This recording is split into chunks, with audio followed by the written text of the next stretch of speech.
mean, it was known as Project Terra for a long time already. We didn't make a big secret out of it. I think back in 21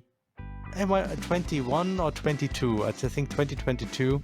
I think that's when we already announced, oh, this is Project Terra. That's a new game we're working on. And we have been showing stuff here and there for a longer time. And yeah, the last year we decided, okay, let's at least really announce the proper name of the game.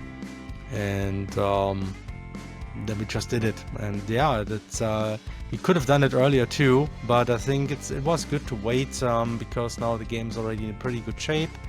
And I mean, back then we promised, oh, we will follow up with a public demo soon, and we're again taking our sweet time with that, but it will happen soon-ish. Let's say it will definitely happen this year, so that's for sure.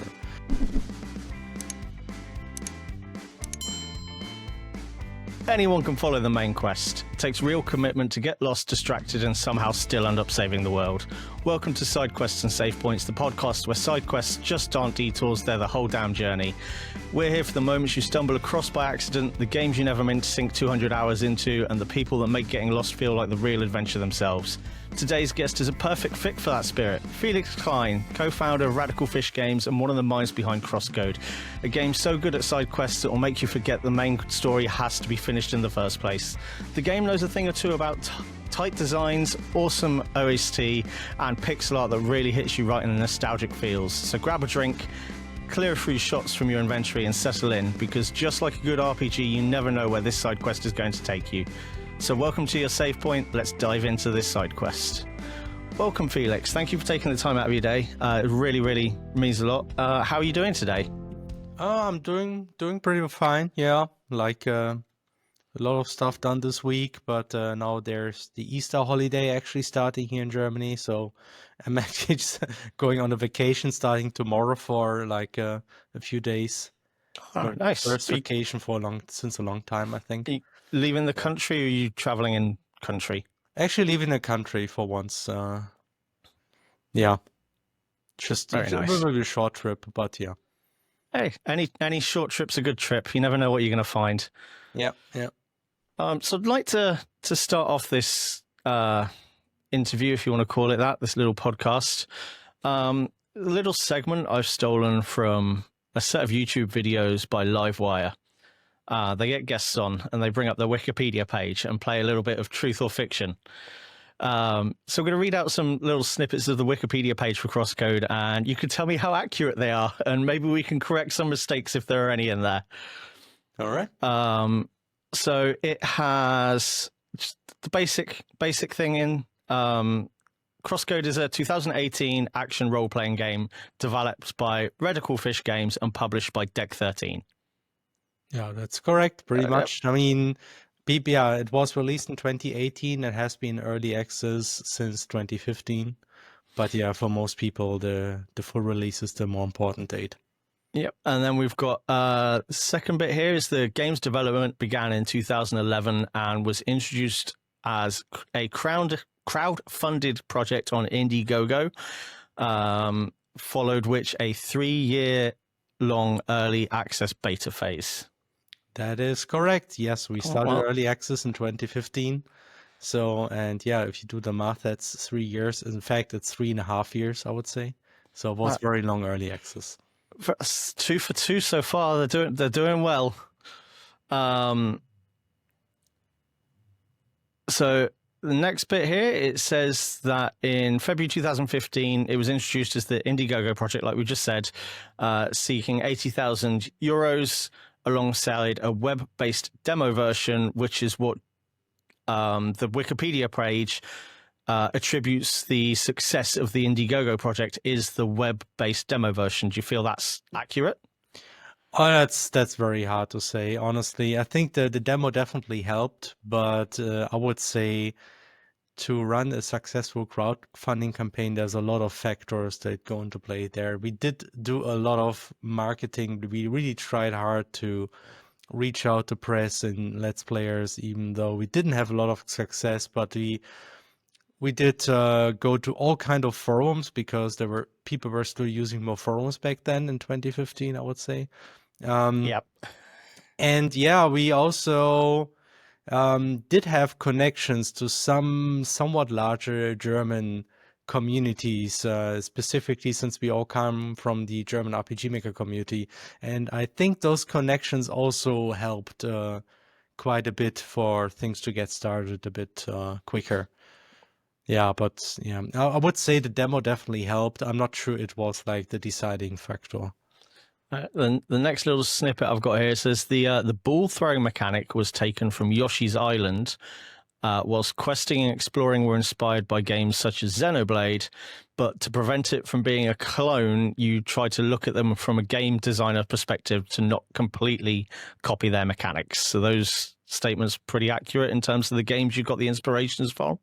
Well, yeah, that's true. I always say that. Yeah, like Yoshi's Island it's one of my favorite games from the past, and I always loved the act throwing mechanics. I liked those so much that I never played Yoshi's Story because they just changed the act throwing, and I thought, how could they? I'm not gonna play that. And yeah, like Xenoblade was coincidentally the game I played right when the development on CrossCode started in 2011. So I was heavily inspired by the game because of that. And it was also like, it's one of my favorite JRPGs of all time. So the questing definitely is inspired by Xenoblade. But I think mechanically there's a lot of other games that also get mixed into the whole thing. So it's not just those two games. And even though we do take a lot of inspirations from those games, we mix things a lot and we kind of reflect about how those mechanics work and try to combine them in a meaningful way. So yeah, I mean, it's true. Like if you want to make a good game, you cannot just carbon copy, at least most of the time. You have to. I think at this point in game development, there are so many games out there, it's almost impossible to create something that is completely original. Yeah, definitely. And I also think it's overrated to really strive for something 100% original. I think it's much more important on how things are executed, on how like all the details are worked out.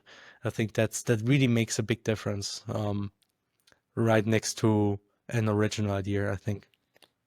So the last thing here, and I'm pretty sure this is again 100% true.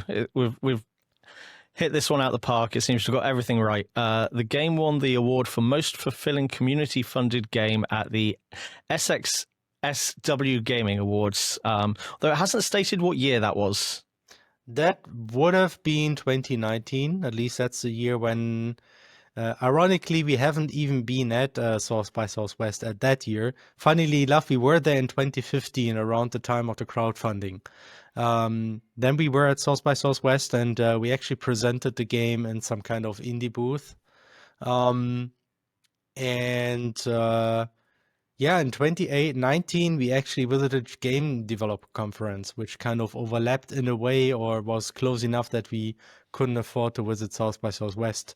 But our publisher went there and picked up the award. So that was pretty much the only international award that we won for the game. We won a couple German awards too. There was like this best indie game from the German Developer Prize, which is also kind of a rather big prize in Germany. So that was also cool. But yeah, that's about it. I read somewhere, it wasn't on Wikipedia, obviously, because I've just gone through that page, that you opted not to get any publisher backing until the game was completed because you wanted to retain complete creative control over the game. I mean, that's not entirely correct. We did have a publisher already since the crowdfunding started, pretty much. I mean, during the crowdfunding, before the early access release, we already collaborated with Deck 13, though the collaboration was purely like a marketing deal. So they were kind of like supporting the game on Steam and doing marketing. Yep. And we did the development. They didn't fund the development. And we also retained pretty much 100% creative freedom because of that. I mean, that was important to us. But I mean, we never actually had any funds. We somehow managed to develop the game without needing funds from a publisher. Yeah. Oh, fantastic. So just touching on that, because I do have a couple of indie guests coming up. What advice would you give to people that are developing like indie RPGs that have no big companies backing them? what advice would you give them when they go looking for publishers? Oh, And I that's a mean, pretty broad question. it's a tricky one because like we never were in the situation where we really had to pitch our project to publishers in order to get funding. We just went the route with crowdfunding, right? That's how we tried to Yeah. get our money. And Deck 13 actually contacted us and offered support back then because they were just starting out as an indie publisher in that year. And we also talked to some other publishers back then, but we decided to just go with Deck 13 because it was the easiest route. And that worked out surprisingly well overall. But we never really were in the situation where we were, like a new developer doing their first big game, trying to pitch the game to publishers. And honestly, I think I'm really bad at this, trying to really, sell a game to a publisher. So I'm afraid I can't really give good advice in this direction. I mean, in general, if you want to make a good game, I always suggest you need to just work on something. Don't plan too much. Just get your hands dirty, try out things. But if it's about, how to convince a publisher to back your game, to fund your game, um, I don't really have a lot of experience in that area, I have to admit. That's all right. So when did or rather how did the idea of the game come across? Like there are games before that have done you're playing a game within a game kind of thing. But I feel CrossCode is a very unique take on it because whilst you're playing a game within a game, you're still not playing that game. Like you're a separate entity outside the game and you're trying to figure out what's going on. You're not just playing the game within the game world. Yeah. I mean, I would argue that like other games that work like this are like the .hack series, and I think they might focus a little bit more on the game inside the game, but I think there's always some kind of meta stuff happening as well in those games. I mean that's I think just the inherently like the cool thing about these settings. You can go to this meta level where you talk to people over other communication channels, and there's something happening outside the game that might impact things inside the game. It's a cool setting to play around with. Ironically, for CrossCode, I mean, things started with the ball throwing, like the Yoshi's Island inspiration. That actually was the first hook. We just thought, let's make a game where you have to throw balls, kind of like the X in Yoshi's Island, but it's top down. That was the first idea. So it was mostly puzzle focused at that point. And then we decided, because we like ARPGs, hey, let's turn this into an action RPG. And then we tried. Funny enough, like all the action RPG mechanics were added afterwards, like as an afterthought. And we tried really hard to make them work. And I think it's arguably the more popular feature in the end. Like people like the action combat a lot.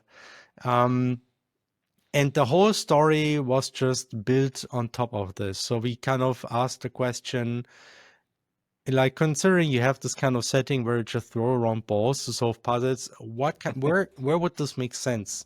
And the best thing we came up with is like, yeah, let's turn it into an MMO, like a game inside the game setting. And I knew about that .hack and some other games, mostly .hack to be frank. I didn't watch Sword Art Online at this point. I think I heard about it, but I never watched it. Yeah. And we just took this idea and ran with it. And also, Leia being a mute character was also kind of like just a random idea that was thrown into the mix because it was funny. And then we kind of like thought about what can we do with this idea? Can we create a cool story twist? And that's how the plot was created, pretty much. Yeah. So at which point after CrossCode's release did you start settling on making your next game? I think we already started having ideas for Alabaster Dawn I would argue probably before the full release. Maybe not. I think it happened after the full release because that was in 2018. And then we had like a couple of years just working on the DLC, which was, great to kind of like as a transition to prepare for the next project, because just getting CrossCode out was pretty stressful towards the end. So there was really no free time to think about other projects. But once the full version was out and we had a bit more time working on the DLC, I think we started thinking about what we will do next. And we collected a few ideas. We even experimented a little bit with technology and stuff like that. And I think by the time the new home DLC was released, we were had already a pretty good idea what we will do next, and we just could continue right away with the next project. So yeah, I've just been made aware that you made a Flash game. The timeline looks like it adds up to whilst you were in development for CrossCode, called Ninja Hobo Connoisseur. That's true. Yeah, it's a game we did. It's not Flash based. It's just running in the web. It's in fact using a very early version of the CrossCode engine. We did this game during like a game jam. I think it was probably 2014. I would guess, or 2013. One of those. 2013 is 2013. where Yeah, it says. it's that early. Yeah. So engine was just 2 years old at this time, and so that was just a small game we did. Yeah. Did you use that game to test out like the ball throwing mechanics essentially of what you wanted to do for CrossCode? Because it does have some very similar. It is very similar, but we did test the ball throwing in a tech demo that we actually released in CrossCode already in 2012. So the first playable thing you can find from CrossCode is actually a 2012 tech demo.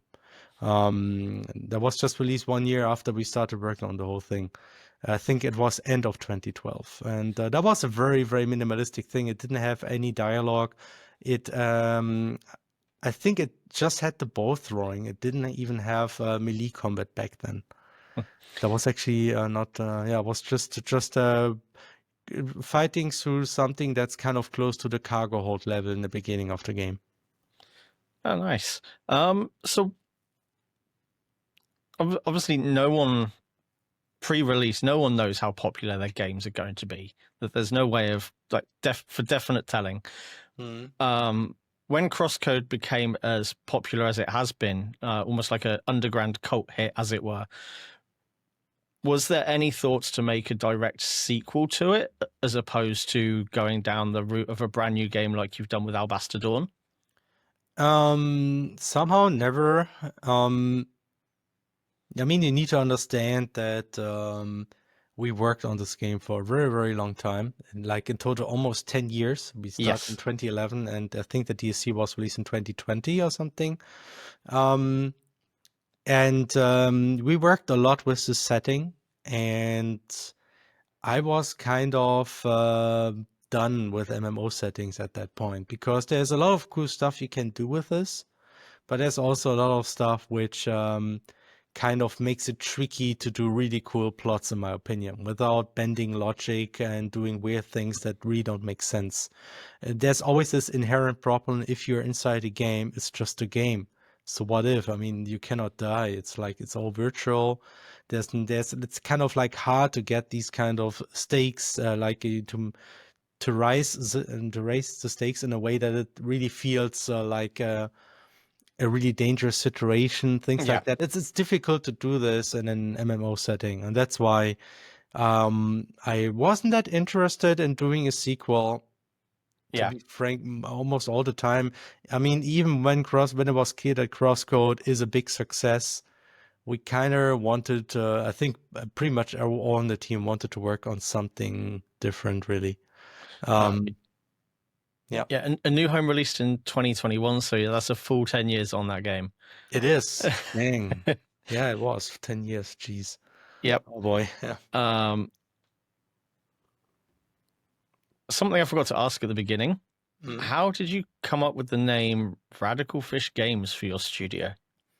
That's because of me and my co-founder Stefan. Like, my name in the German community is Lachsen. It's Lachs is a salmon in German. It's like the fish, you know. So I'm the fish from Radical Fish Games. And Stefan, his nickname is RD or Radical Dude or something like this. And that's why it's Radical Fish Games. It's Makes not perfect sense. it's not such a big idea. It was just that was just the idea. It works. I like it. So are we going to expect?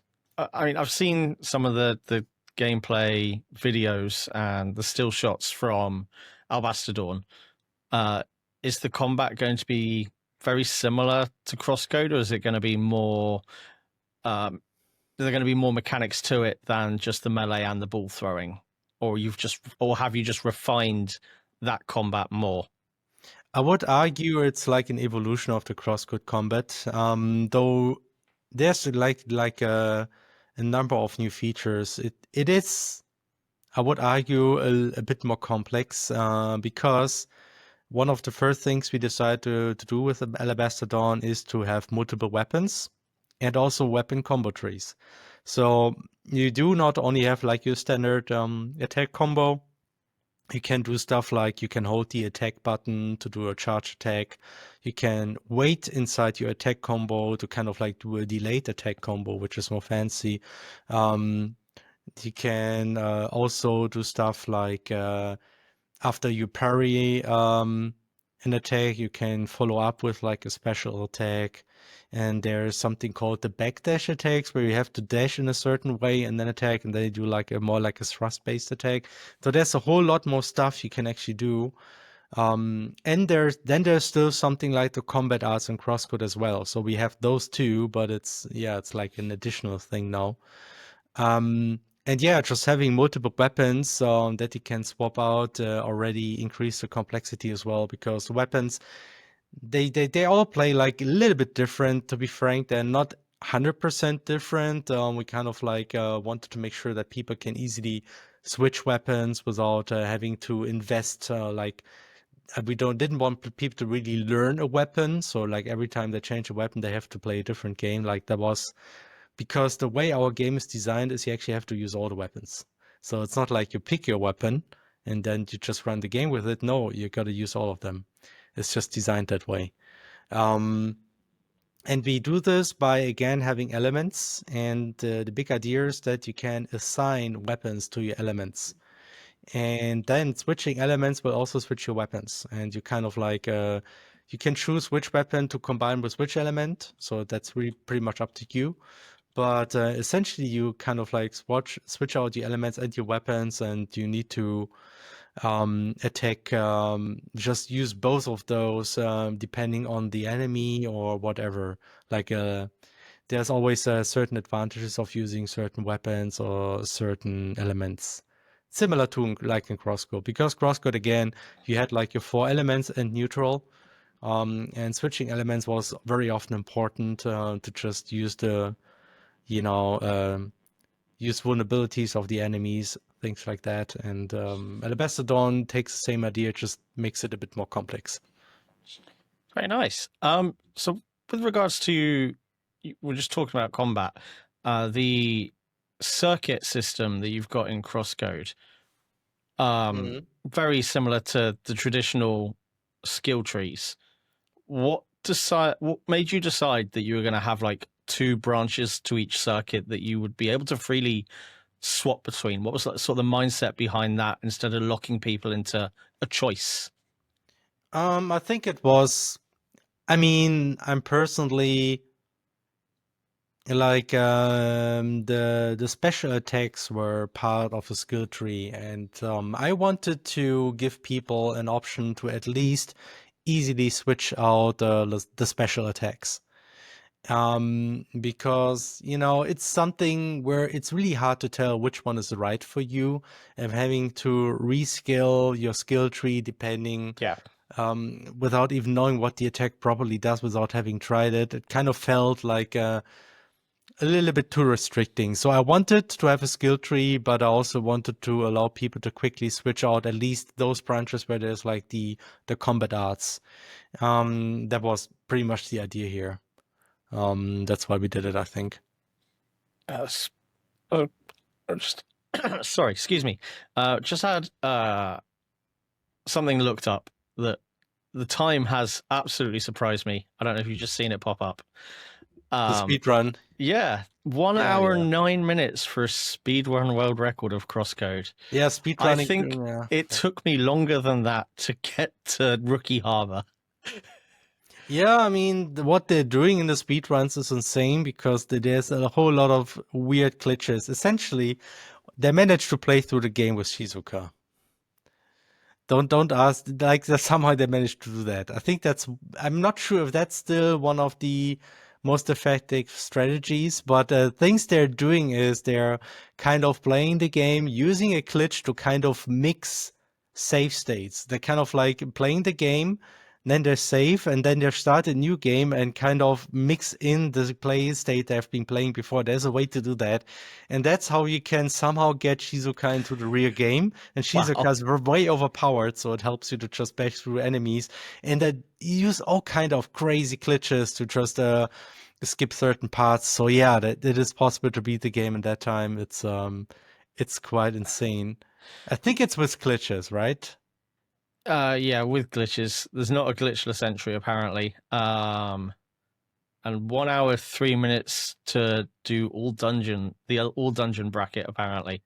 Well, all dungeons one. Okay, I wasn't aware of that. I think Yep. the people are still playing the game quite Yeah, a so lot. just Yeah. falling into what speedrunners do and also what players do generally when you release a game. What's like obviously you do a lot of QA before you release the game. You have all your tests. Like, does it ever? I mean, obviously it does with the times from those speedrunners, but does it ever surprise you what the players manage to find, like the general normal player base managed to find when you release a game that you haven't internally or you haven't found it with your tests? Like, it boggles my mind that people can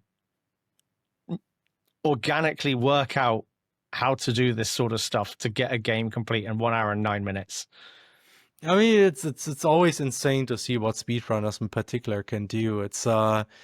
I think it's really difficult to make like a game so clean that it's impossible to break it in a way, and that's perfectly fine. I mean, my opinion, as long as not like normal players who do not actively try to break the game, if those players don't find the glitch, it's usually okay.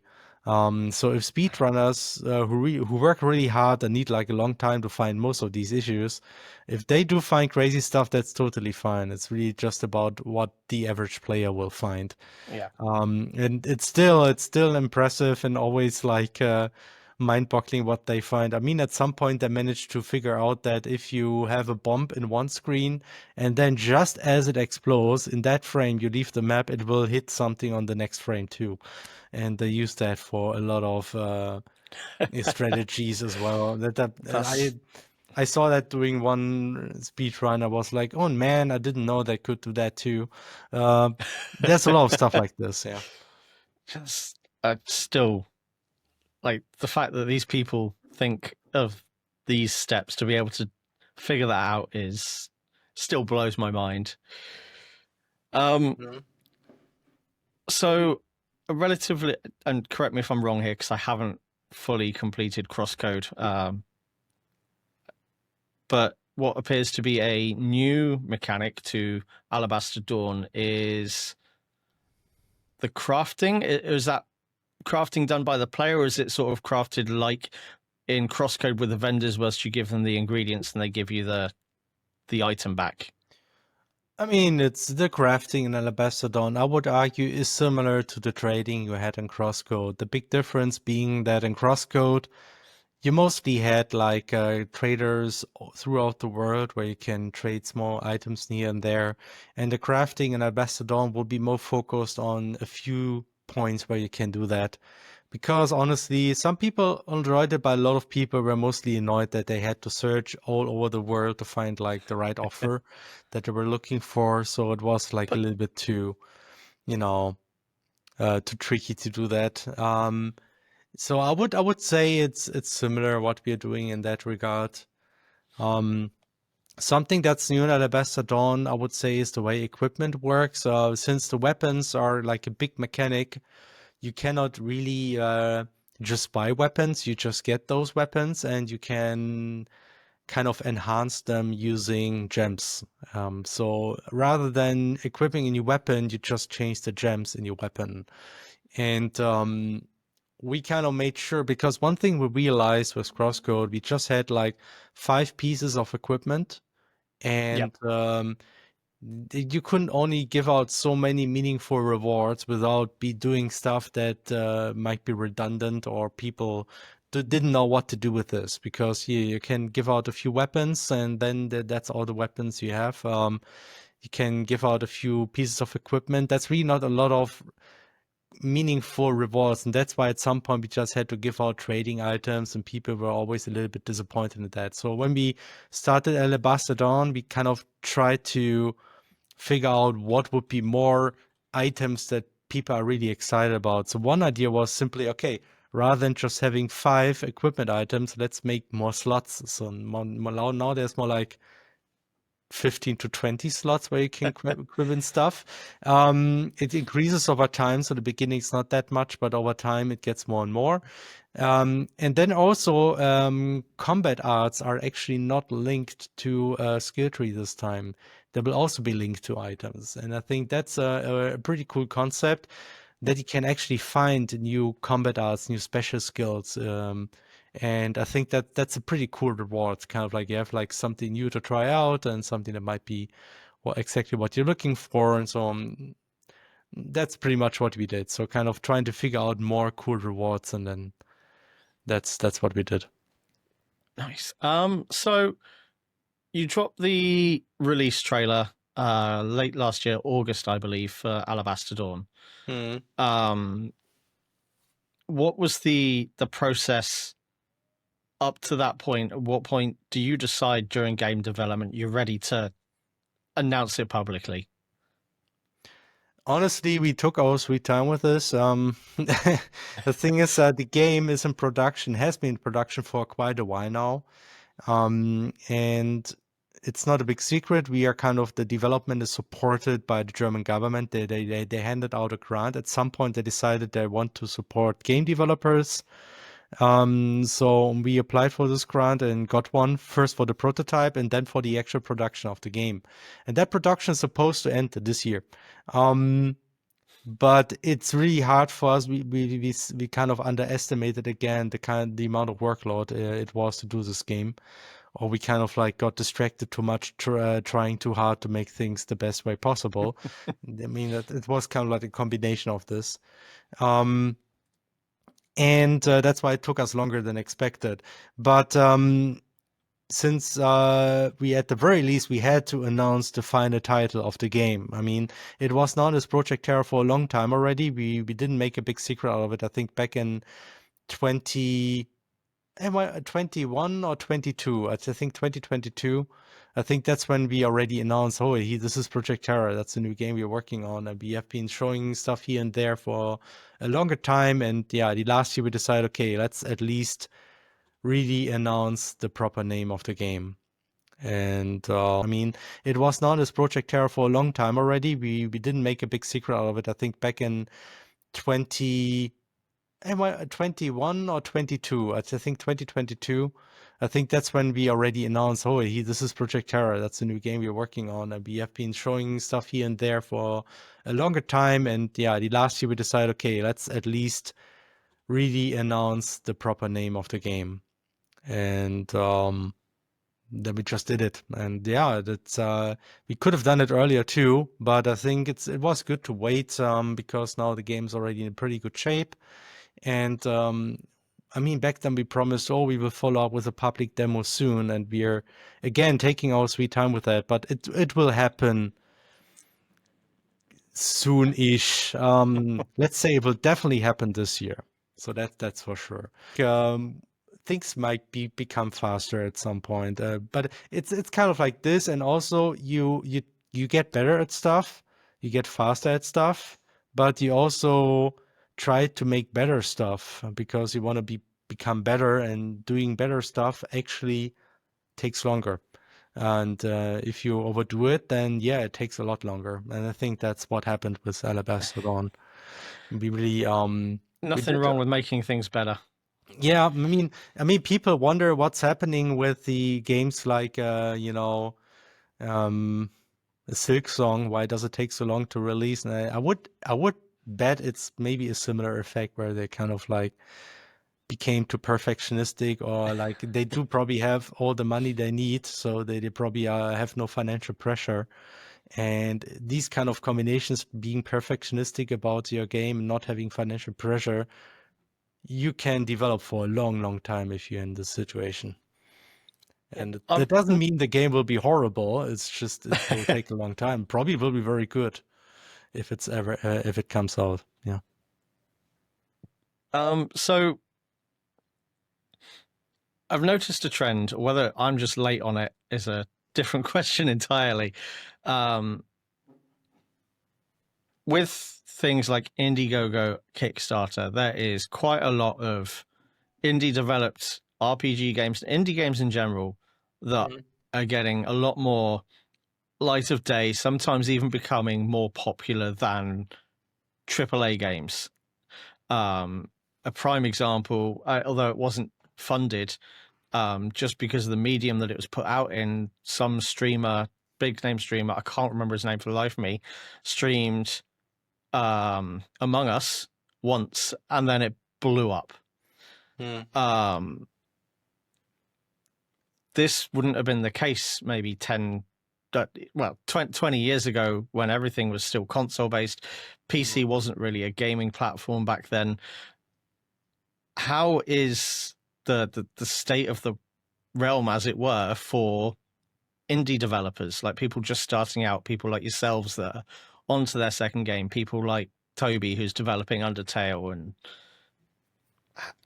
like is this a good time to be an indie developer within the industry Right now, I mean, honestly, back when we started, it was already the case that indie development was a thing. So you could have like a single person or a small team just releasing a game and putting it on Steam and be successful this way. So that was already the case in 2015.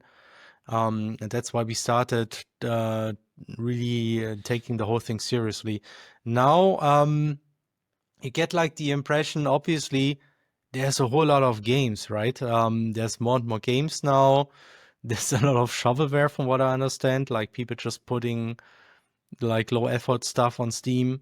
I mean, I recently saw a video about what Steam is actually doing to kind of like trying to filter out the successful stuff, trying to get rid of all the low quality stuff so people actually find interesting games.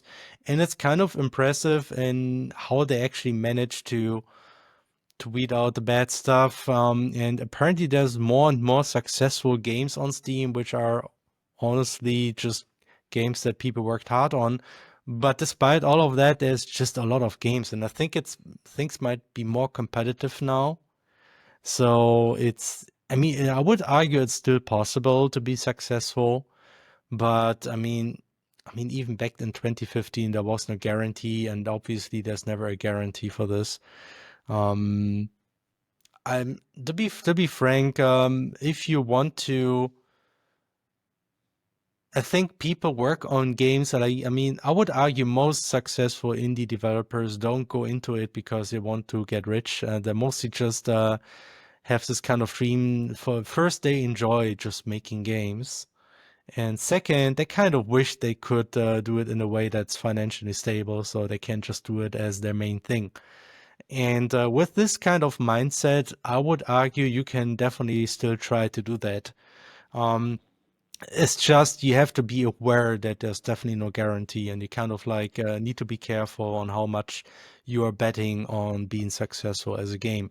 Like in our case with CrossCode, we did spend, I always say it took us 7 years, 3.5 years was spent just implementing everything up to the crowdfunding. And then after the crowdfunding, we did 3.5 years full-time development. So before that, was actually next to studying, having jobs, all kind of stuff. It was really done in our free time. We were kind of lucky enough to be in a position where we could afford to do that. I mean, for some people, it's not possible to do this, and that honestly sucks. And I was kind of like in Germany. I was in this lucky position where I was doing my PhD, but somehow I still had time to work on a private game project. So it was a kind of PhD position where I wasn't 100% busy all the time. And that's ultimately what made it possible for me to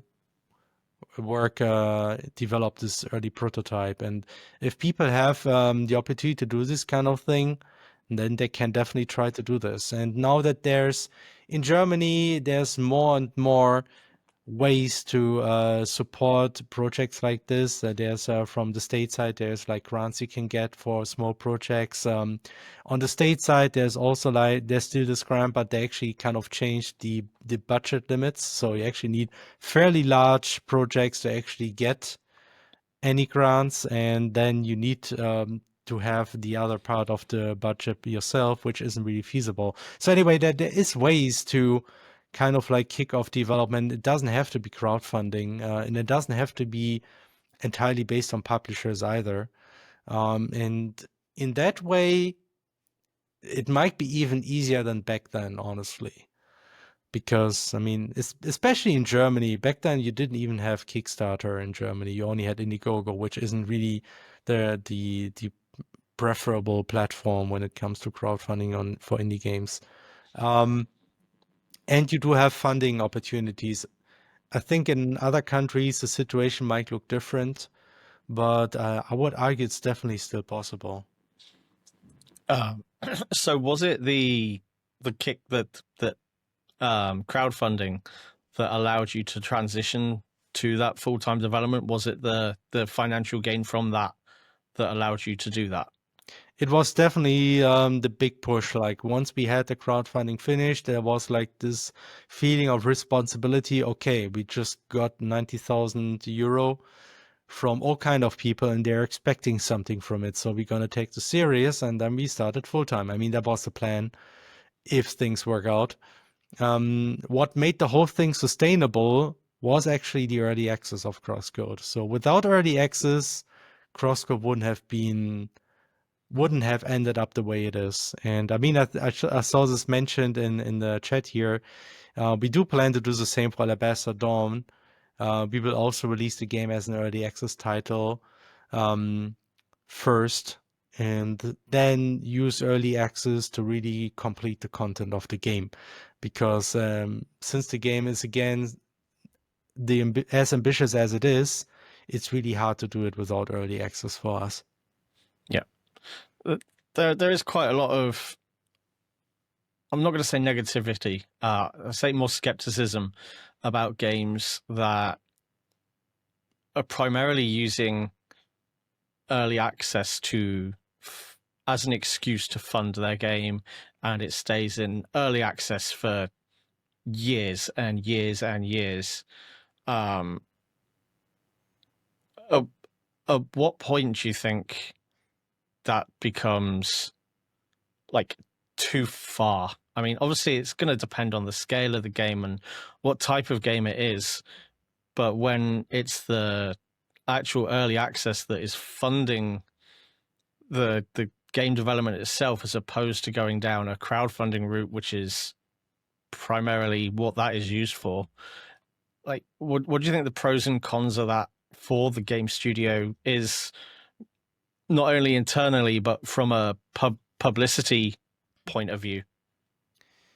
I mean, quite frankly, there was always a lot of negativity around early access, and a lot of people just straight out just don't want to be involved with early access whatsoever.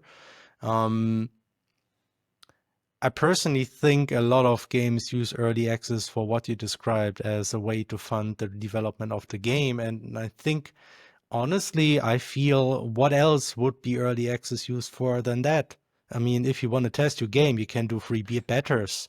Why would you ask more money? I mean, obviously you want use early access to support the development of the game financially in a way. I mean, that's the whole point, if you ask me. And I mean, you can agree that this is a cool thing or not. I mean, in my opinion, the important thing is you have to be transparent, right? So in our case, CrossCode, I would argue, was a very big success in terms of early access because we were always transparent about what this was going to be. Like we said, the game is incomplete. What we have is a very solid set of features. The game feels complete until you hit the end of the content. That's how we develop our games in general. And we will just use the early access to kind of finish up all the content. That was the deal from the beginning. And I would argue a lot of people who bought the game on early access did it exactly as a way to support the development. You could just use crowdfunding, but I would argue crowdfunding is also very limited in ways, since there's only like this small time window where you can do it, whereas early access you can do it for a longer time. Also, I would argue that like the kind of money you can get with a good crowdfunding campaign is, I would argue, it's almost unrealistic to get enough money to actually develop an ambitious game like a proper action RPG or JRPG. I mean, those titles, they do take a long time to develop, which is costly. And I see a lot of crowdfunding games who ask for like, yeah, 50,000, 90,000, 100,000 US dollars or something like that. You really don't get that far with this.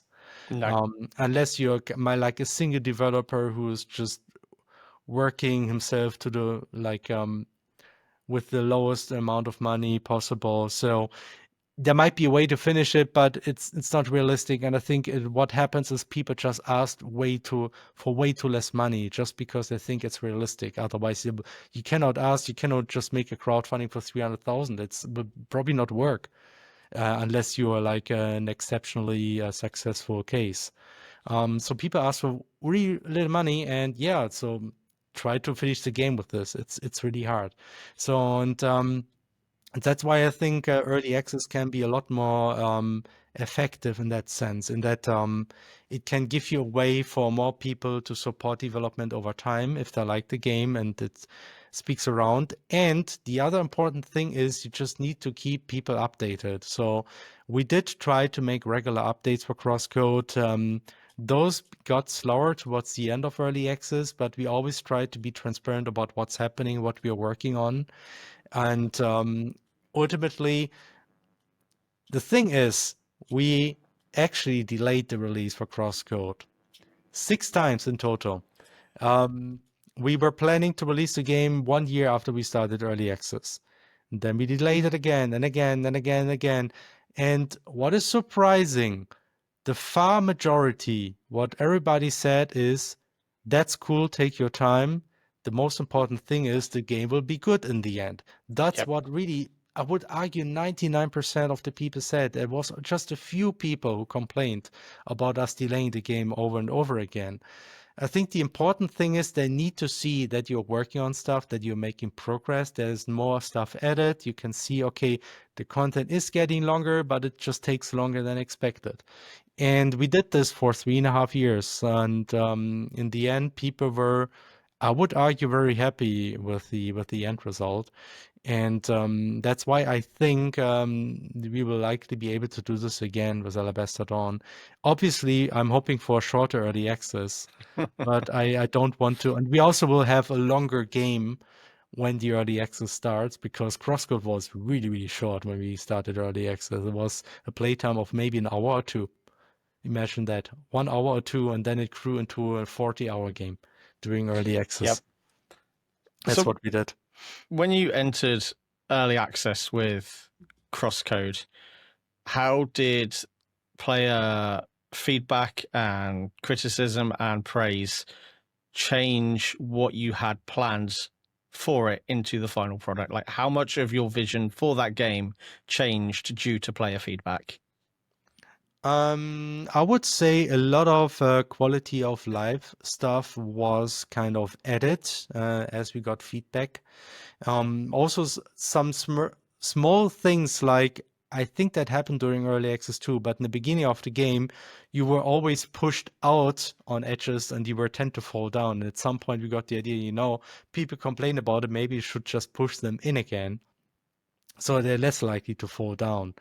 Stuff like this. So there was small ideas, small tweaks, quality of life features, like for instance, having a list of all the traders. As I mentioned, people are confused about all those traders who are spread throughout the world. So at some point you get like a list and then you can see where all the traders are. That's something we added during early access. And a lot of feedback from puzzles mostly or difficulty in general. So we kind of like noticed, okay, people are having a hard time with that puzzle. They don't understand the mechanic. So we changed the design of the puzzle to make it more clear how to use it. Stuff like this. So that was mostly what early access was really helping us with. In terms of big picture, we fortunately didn't have to change too much. And I think that's usually it's always tricky. Like if you're forced to really change what the game is during early access, like making really big changes, it tends to be something controversial that people don't enjoy because some people might like the way it is and some people hate the change. So luckily we didn't have to do that. I think it was, again, we mostly just used early access as a way to add content, not to really change the overall vision of the game. The vision was already there when we released the first early access version. When it comes to story, I mean, there again, story was mostly just wrapped up with the final version. We actually intentionally released the story always a little bit later. We released dungeons first, so people could just beat the dungeons and give us feedback for those dungeons. And later we added the story that is actually following those dungeons. And people had the option to just replay the story, and they could even just skip the dungeon, in fact. They just could run through it. But yeah, I would say over 50% of the story was added with the final version when early access ended. So really, we couldn't get any big feedback on the story because we wanted to keep the story a secret. In that sense, it's the same like any normal release. When you just release a game without early access, you don't ask your players what they think about the story and then you change it. So we didn't do that either. So, like you said, CrossCode has done really quite well for itself. Have you got any idea off the top of your head the amount of lifetime units that have sold for the game? Oh man, that's sometimes I had an estimate not too long ago. Maybe if you give me a moment so I can scroll around a little bit. That's no worries. Take your time. Just whilst you're doing that, it really did surprise me when I was talking to Guillaume from 9 Dot Studio that the amount of, you touched on it earlier, the amount of money that it actually takes to make a game blew me away. Like you were saying, the 90,000, 100,000 people are asking for on these startups, these crowdfunding is not going to go very far at all. Yeah. I can tell you, I think at some moment I make an estimate about how money CrossCode took to develop, and I think it was about 500,000 or something. That's what it cost us. So it was quite a lot of money. Like just having so many people work on the game for such a long time. I mean, those people need to live from something. So yeah. It's expensive. It's really that's why I say like the most successful way to develop a game is actually not having too many people that you need to pay. And that's before we had crowdfunding, people just did stuff for very low money, like including myself. I mean, obviously I didn't pay myself. I was just doing this as a side. And only once we had the crowdfunding money, I started paying people a bit more because now we had to live from something because we did this full time. But still not much, obviously. We only kind of like adjusted things as we realized, okay, actually we are getting a bit more money now, so we can actually afford to get a little bit more now ourselves too. So we don't have to live on the edge quite as much. I just found the numbers. So that was actually back, that was already 2 years ago almost. Back then it was about 670,000. So that's and then there's like we are on Game Pass, so it's a bit hard to say, Yeah. That's an interesting point. How does Game Pass work for a developer?